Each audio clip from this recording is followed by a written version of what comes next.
হ্যাঁ দোষ, দোষ কই তুই? এই যে বাড়ির সামনে আছি। আচ্ছা ঠিক আছে, আমি এতে আছি।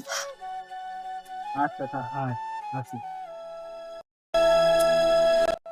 চলো আজকে আমরা এক জায়গায় যাবো। চলেন তার। কিরে বন্ধু, খুব টেনশনে আছিস মনে হয়। কেন, কি হয়েছে? এই যে বাড়ি গাছটা পড়ে দিচ্ছে, টাকার জন্য করতে পারতো। আচ্ছা, তোর কষ্টটা আমি আগে থেকে বুঝতে পারছি, এই জন্য তোর জন্য একটা অ্যামাউন্টের চেক নিয়ে এসেছি। চেকটা বের করো তো। এখানে 72 লাখ টাকা আছে, যা লাগে খরচ কর, বাকিটা দেখবো নি। হ্যাঁ ঠিক আছে, ভালো থাকিস।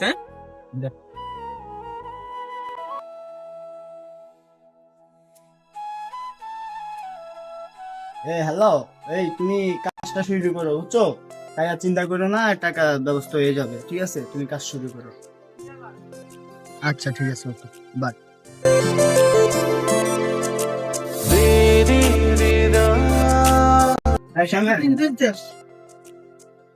ভালো আছো? এই যে আলহামদুলিল্লাহ, অনেক কাজ আগাইছে। তাহলে মোটামুটি এই মাসের ভিতরে শেষ করো।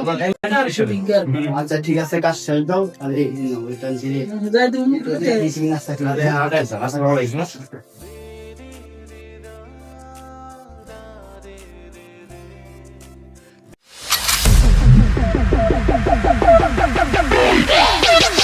কে দোস্ত তুই? আর কইস না রে দোষ, আমার ব্যবসা বাণিজ্য সব শেষ হয়ে গেছে রে। কেমনি কি? আর কইস না, মনে করস না, আমার ব্যবসার মধ্যে অনেকটা যা ছিল সবটি ডুবে গেছে। এই কারণে মনে করস না, সব টাকা পয়সা শেষ। এখন কই যা? একটা চাকরির খোঁজে বাড়াইছি, দেখি কোনো একটা চাকরি পাই কিনা। আচ্ছা দেখ, তোর কোনো জায়গায় যাইতে হইব না, তুই আমার কোম্পানিতে ম্যানেজার হিসেবে জব কর। ঠিক আছে? ঠিক আছে, থ্যাংক ইউ দোস্ত।